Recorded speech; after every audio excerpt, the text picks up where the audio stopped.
आज की क्लास में हम भारतीय वनस्थली विद्यापीठ की स्थापना कब हुई, इसका आदर्श क्या है तथा इसकी विशेषता क्या है, इसके बारे में जानेंगे।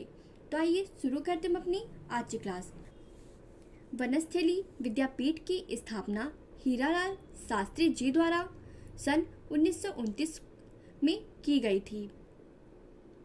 इस आश्रम का नाम था जीवन कुटीर। इस आश्रम का लक्ष्य गांधी जी के रचनात्मक कार्यों की ओर लोगों को प्रेरित करना था। हीरालाल शास्त्री तथा अन्य कार्यकर्ता इस आश्रम में निवास करते थे। अक्टूबर 1935 में हीरालाल शास्त्री जी ने जीवन कुटीर का नाम बदलकर शिक्षा कुटीर नाम रख दिया। इन्होंने अपने मित्रों की 5-6 कन्याओं को लेकर शिक्षण कार्य आरंभ कर दिया और उस समय से निरंतर छात्राओं की संख्या में वृद्धि हो रही है। आइए इसके आदर्श के बारे में जानते हैं। वनस्थली विद्यापीठ स्त्रियों की शिक्षा में महत्वपूर्ण कार्य कर रहा है।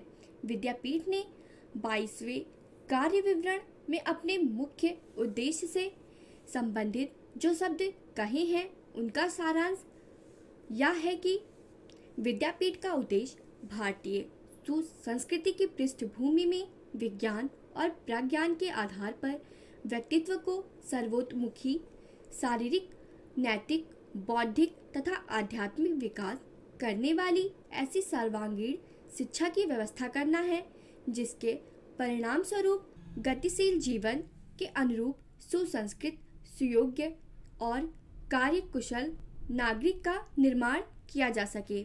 छात्राएं सफल नागरिक तथा साथ साथ सफल गृहिणी और माताएं दोनों बन सकी। इन्हीं उद्देश्यों को लेकर विद्यापीठ आगे आया। तो ये थे वनस्थली विद्यापीठ का आदर्श। अब आइए इसकी विशेषताओं के बारे में जानते हैं। तो इसकी पहली विशेषता है कन्याओं और अध्यापिकाओं आदि सभी के लिए खादी पहनना अनिवार्य है। सभी कन्याएं सदा सरल जीवन व्यतीत करती हैं। शिक्षा भारतीय आदर्शों और भारतीय संस्कृति की मान्यताओं के अनुसार ही दी जाती है। समस्त छात्राओं के लिए बुनाई कताई अनिवार्य माना जाता है। छात्रावास का सब प्रबंध कन्याएं ही करती हैं। छात्राओं को व्यक्तिगत स्वतंत्रता दी जाती है। विद्यापीठ केवल कन्याओं की ही संस्था मानी जाती है। इसमें सहशिक्षा की कोई व्यवस्था नहीं है। बालिकाओं को सामाजिक उत्तरदायित्व के कार्य सौंपे जाते हैं।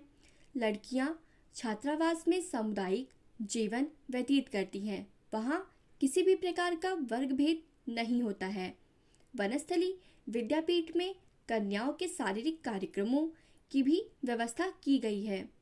कन्याओं के सर्वांगीण विकास के लिए पाठचर्याओं के अतिरिक्त परिवार संबंधी कार्य जैसे भोजन बनाना, गेहूं पीसना आदि का भी आयोजन किया गया है। तो ये थे वनस्थली विद्यापीठ के आदर्श, विशेषताएं और उसकी स्थापना। तो आज की क्लास में बस इतना ही। धन्यवाद।